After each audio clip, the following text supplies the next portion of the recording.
Okay, in this section, we're going to dive into trying to understand the rotational laws of motion for rigid objects that aren't wobbling, and in future chapters we'll see why we need those caveats.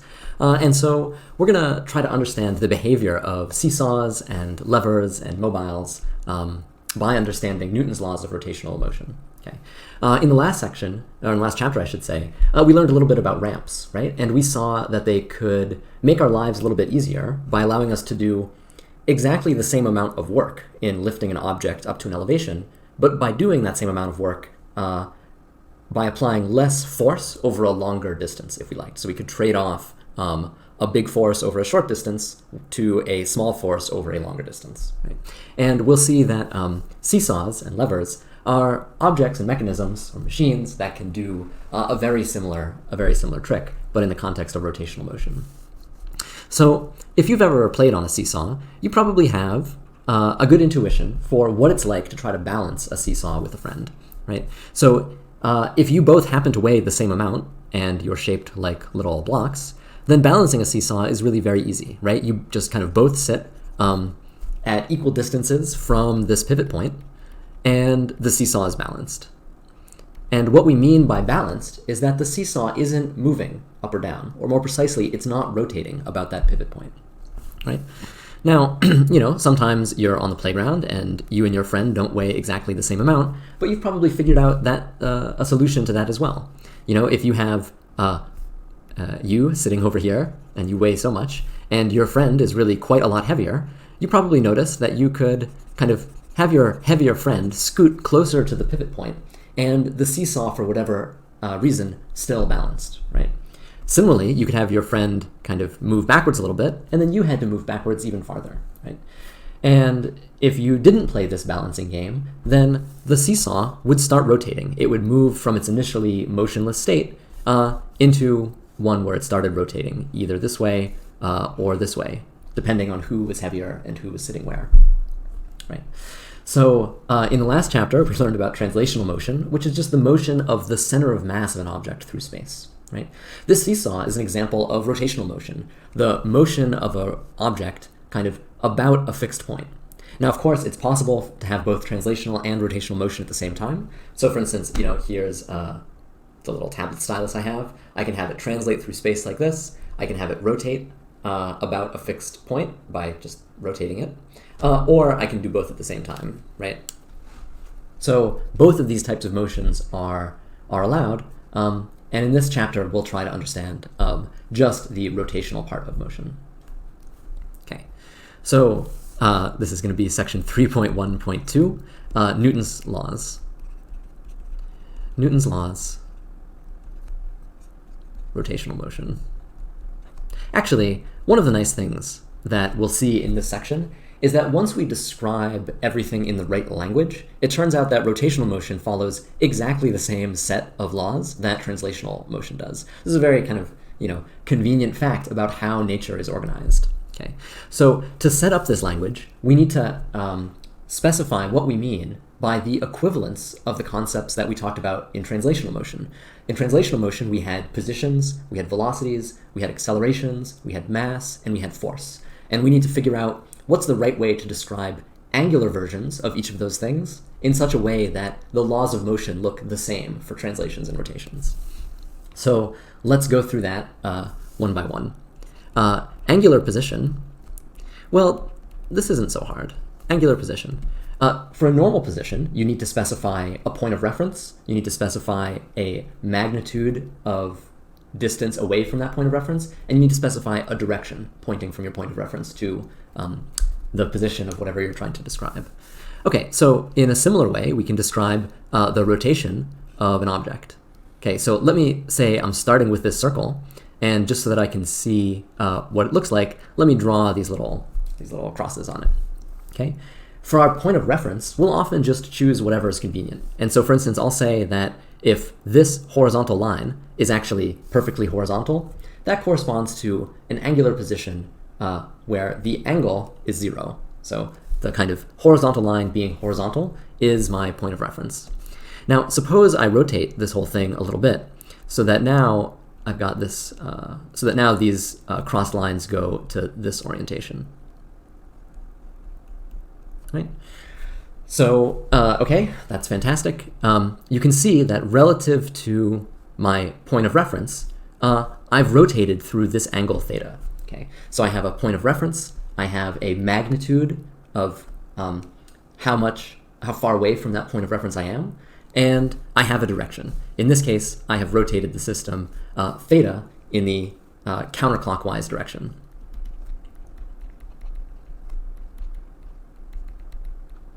Counterclockwise direction. Now, actually, when we are dealing with the three-dimensional world, there's one more thing that we'll need to specify. Suppose we have not a circle in 2 dimensions, but like a sphere in 3 dimensions. So this is my extremely poor artist's rendition of a sphere. And what I need to do in this situation, again, I could like make a mark on the sphere and say that mark being at a particular orientation is my point of reference. But now when I rotate the sphere, I need to specify not only how far I've rotated it, but also the axis about which I've rotated it. So for instance, if I take the sphere and I'm doing this, that's like rotating it about an axis that's going kind of into the screen in this case. So if I draw a kind of coordinate system here,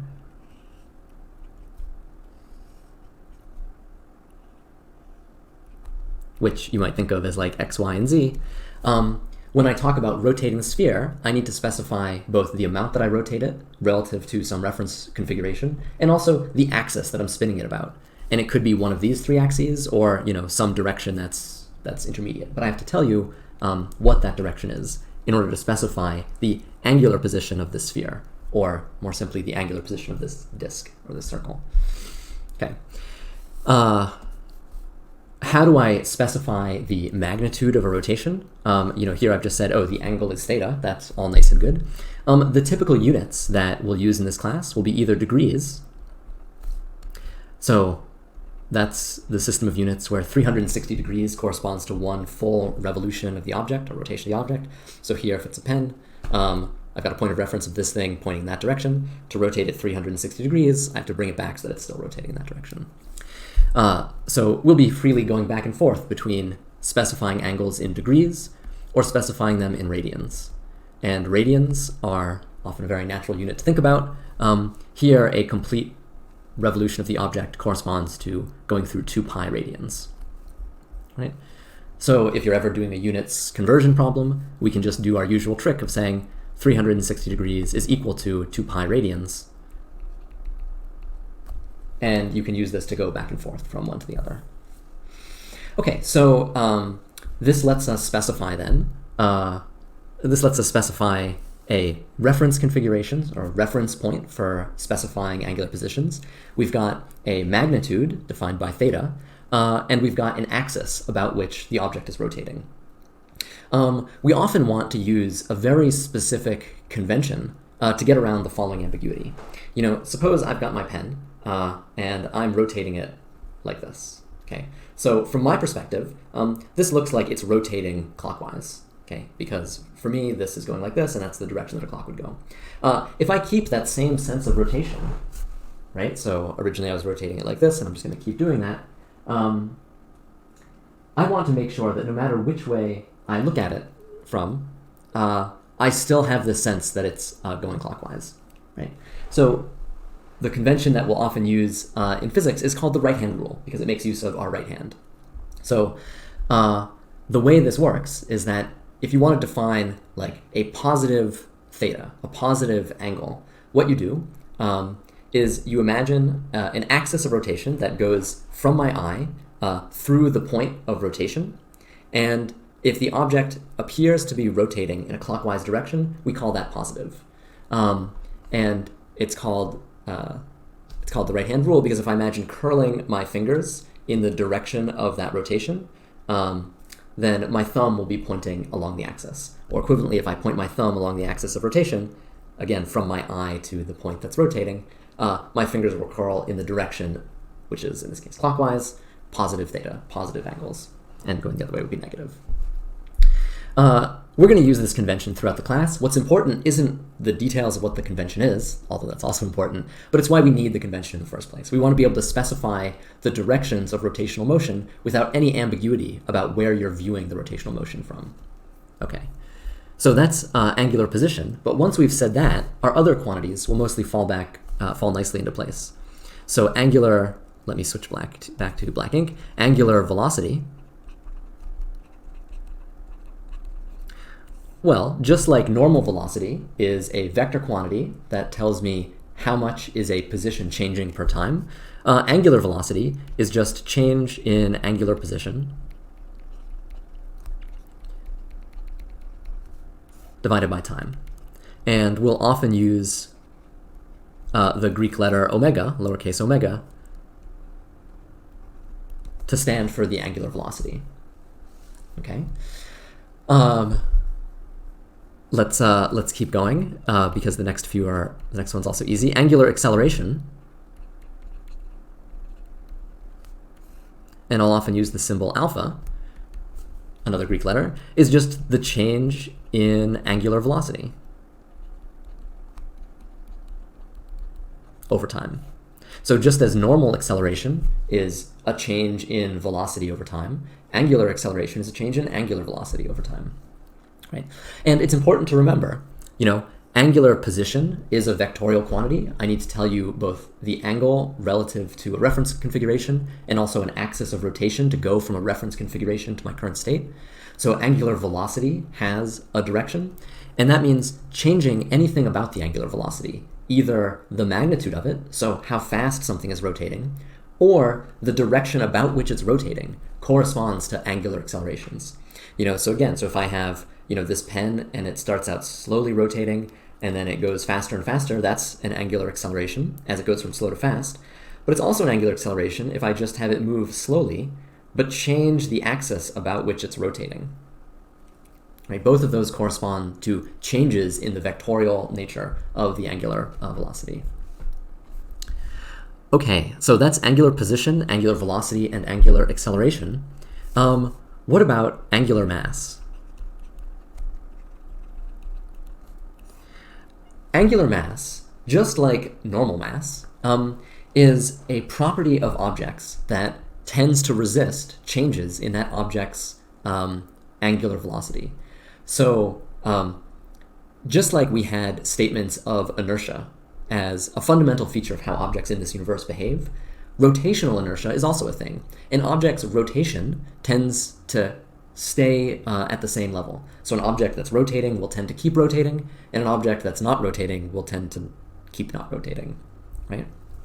And just as mass is the measure of inertia, how resistant is an object to changes in its velocity, angular mass is a measure of an object's resistance to changes in angular velocity. Okay, so with those definitions, we already have enough to state Newton's first law of rotational motion. And I will come back to angular mass in just a moment. Newton's first law, rotational. And Newton's first law says, well, just like the normal first law said that objects that didn't experience forces wouldn't have a change in velocity, here we have a rigid object that doesn't wobble,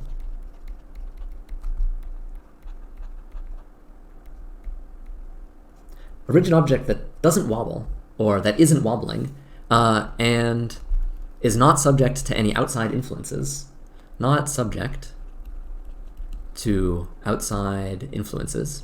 And you'll remember that in Newton's first law for translational motion, those outside influences were called forces. Here, we've got the equivalent, which are torques. So if it's a rigid object that isn't wobbling, and it's not subject to outside torques, it will rotate. So a rigid object, blah, blah, blah, rotates at a constant angular velocity. Angular velocity. Okay, so what have we done in this? Here, we have basically a one-for-one restatement of Newton's law as we originally wrote it down. Instead of velocity, we said angular velocity. Instead of forces, we said torques. And then we had these two caveats. The object had to be rigid and not wobbling.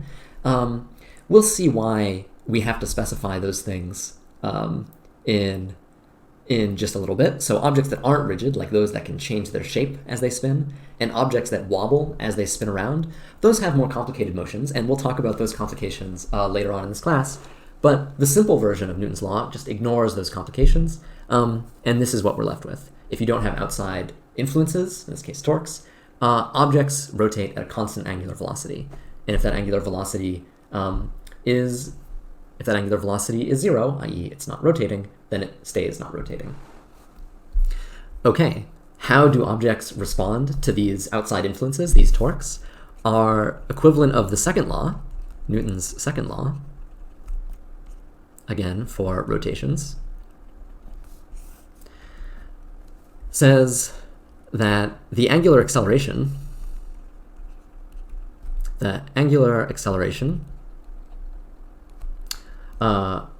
of, again, same caveats, of a rigid object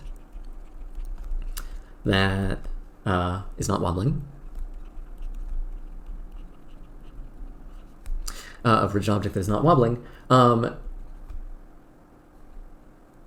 let's say it this way: the angular acceleration of rigid object multiplied by its rotational mass is equal to the net torque on the object. Equal to the net torque on the object. Okay, so I should say angular mass is the same thing in this language as rotational mass. And you'll sometimes hear the same thing called an object's moment of inertia. Moment of inertia. And the symbol for this object is typically the capital letter I. Okay, now what does angular mass depend on, or what does the moment of inertia depend on? In general, it's hard to calculate, or it's harder to calculate for objects that have weird, funny shapes. But basically, it depends both on the normal mass of an object. So if you have two spheres, say a tennis ball and a bowling ball, they're the same shape, but the bowling ball has a lot more mass, and so it also has a lot more angular mass. So moment of inertia depends on total mass of the object, but it also depends on how that mass is distributed, you know? So if I have a solid block, that's going to have a different kind of angular mass than if I have a cube that's hollow, but has the same total mass as the solid block. Okay, so angular mass depends both on normal mass and also the way that mass is like arranged within an object. But that's great. Once we have this definition, we can write Newton's second law as a simple equation. So just like recall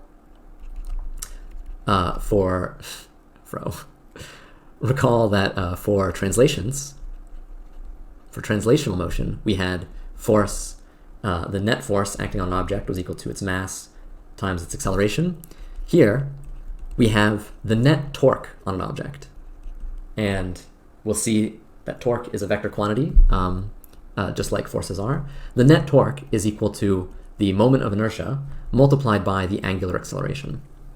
Something else that I didn't kind of completely say earlier was that, this moment of inertia also depends, if you have an object that isn't very symmetrically shaped, it also depends on which way you're trying to rotate it. But for the most part, we'll ignore that complication in this class. And I'll just comment, it's conventional to use the symbol tau, the Greek letter, for torque. And that's the notation we'll be using in this class.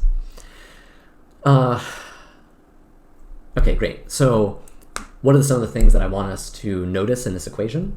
I want us to notice that, torque and angular acceleration are both vector quantities. The moment of inertia is a scalar quantity. And this tells me already that torques and accelerations point in the same direction. So if I go back to my example of, say, a seesaw, and if I have someone suddenly stand on just one side of it, we have an intuition for what's going to happen here, right?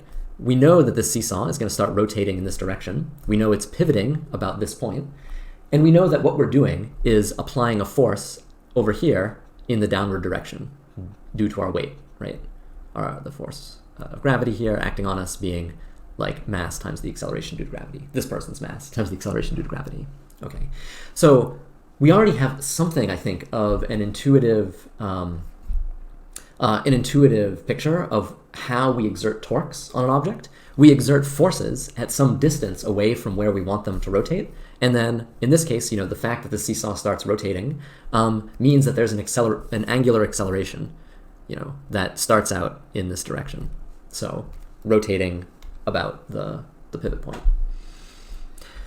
While we're thinking about this kind of just intuition of what torques are, before I tell you actually what they are in just a quick second, it's worth thinking or briefly commenting on the units and the dimensions that go along with these rotational motions. And this can sometimes be a little bit confusing. Let me just say units and dimensions.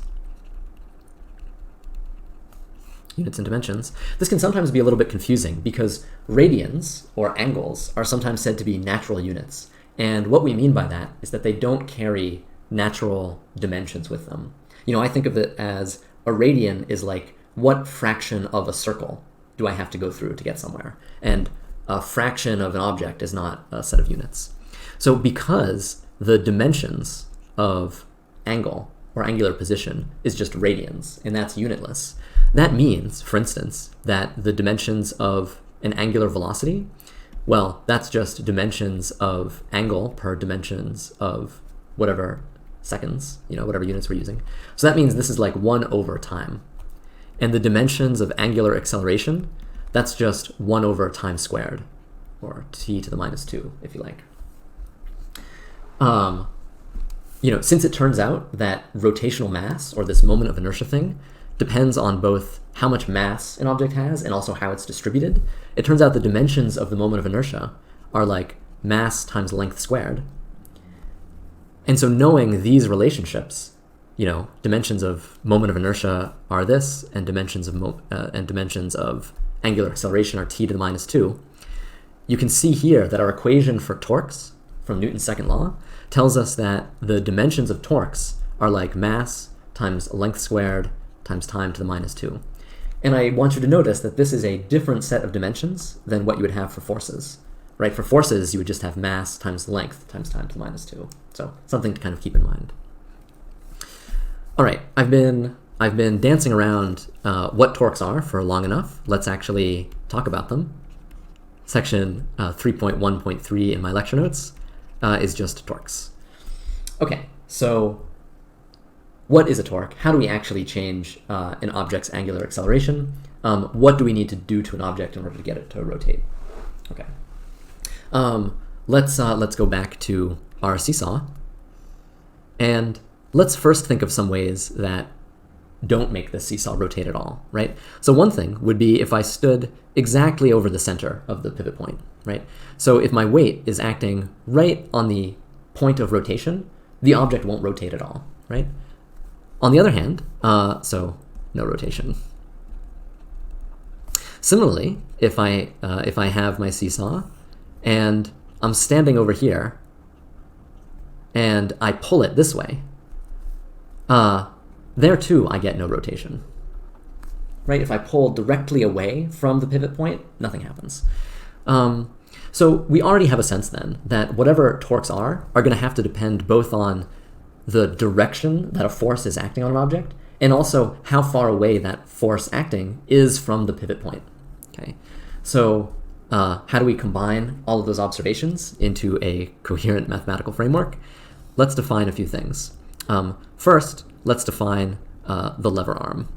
So let's say I have a mass right here that's pushing down at this spot. I'm going to define the lever arm to be this vector displacement. Okay, lever arm. And like any vector, it has both a magnitude, what is the distance from here to here, and also a direction that you have to specify. Okay, and here I've already said that this is just a mass, basically. So the force that it's exerting in this case is straight down and it's the force due to gravity, right? Fantastic. We've got a lever arm and we've got a force. Those are the ingredients that we need to define a torque, because that together is what will cause this seesaw to start rotating. So what is a torque? A torque is the cross product between this lever arm and this force. Okay, this is the cross product. You'll remember in the last chapter we met the dot product, right? And the dot product came up in the context of work, right? We had a dot product where we said work was equal to a force dot a displacement, right? And the idea here is that sometimes we want to multiply vectors together in such a way that it gives us a scalar. But in other cases, we want to multiply vectors together in such a way that we get a new vector, right? So work is a scalar, and we wanted to compose it out of the multiplication of two vectors. That's fine. We know torque has to be itself a vector because, it's going to tell us not just the magnitude of angular acceleration, but also the direction of angular acceleration, right? So we need some new mathematical operation that will let us multiply vectors and get a new vector. If you remember what this definition is from your math class, that's great. If you don't, here's everything we need to know, right? So remember, to specify a vector, I need to tell you both magnitude and direction. Magnitude and direction. Okay, so what is the magnitude of this torque? The magnitude of the torque is equal to the magnitude of the lever arm multiplied by the magnitude of the force times the sine of the angle in between the lever arm and the force. So let's think about that in the context of the two things that I just drew here.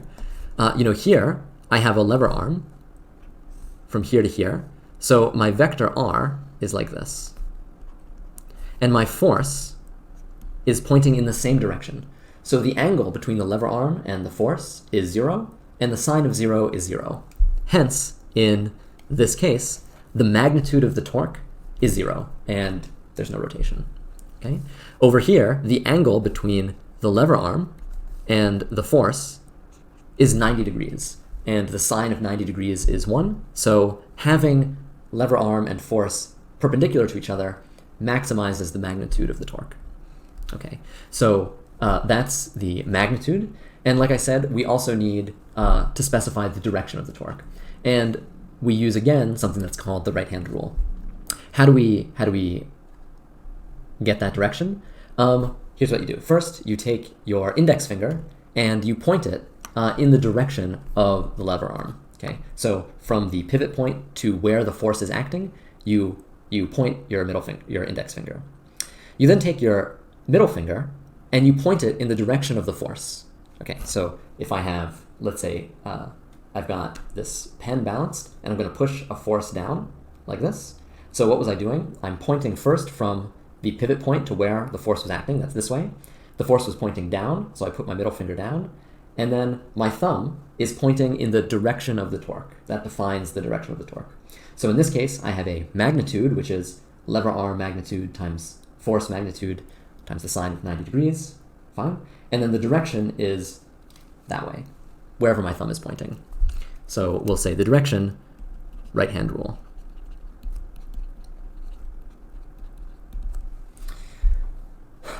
So that's what we need to know about the cross product. Intuitively, we're using it because we need a mathematical operation that lets us multiply two vectors together, because our intuition tells us that the torque depends on both of these vectors, and gives us back a vector in return. Right? So great, that's how you specify both the magnitude and the direction, so that's enough to tell me what this new vector is. Now that we have all of those pieces, I can finally wrap up with Newton's third law. Newton's third law, again, for rotations. And what it says is that for every torque that object A exerts on object B, object B exerts a torque equal in magnitude, but opposite in direction. In direction on object A. On object A. Okay? Now, just as in the cases where we're exerting forces on things, and you can see that in this case, Newton's third law is exactly the same, except I've put the word torque in for wherever the word force was. The consequences of object A exerting a torque on B, the consequences on B, how it starts rotating, might be very different than how A starts rotating in response to the torques that B exerts on it. But nevertheless, there is this reciprocal, equal and opposite reaction of torques on each other, of objects on each other, just as there were for forces. Okay, so just as if I've got a person standing on a seesaw, so the person exerts a torque on the seesaw, causing the seesaw to rotate. Similarly, the seesaw exerts a torque back on the person. But that torque is composed of both a lever arm and an acceleration, and so you should think about what the consequences on the person actually are of that counter torque. Okay, that's great. From this description of torques being magnitudes of lever arms crossed with forces, I hope you can already start to just think for yourself about why levers give the same kind of mechanical advantage that ramps do, in the sense that they let us trade off more or less forces for less or more distances. And when you think about that, you can then say, okay, well then, given how objects exert torques on each other, you might think, how does one of those claw hammer things work when you're pulling nails out of a wall, right? Or, if you're feeling a little bit artistic, maybe you can ask, if you look at some of Calder's, beautiful kinetic sculptures, what can we tell about the balance of some of these masses in this, carefully balanced thing? What can we tell about the ratios, for instance, of the mass of this to the mass of this to the mass of this, this, and this, based on where all of these pivots are hanging from, right? That's fantastic. Okay, so that is going to wrap up this first section of chapter 3. In the next section, we'll talk more about rotational motion and also friction in the context of wheels.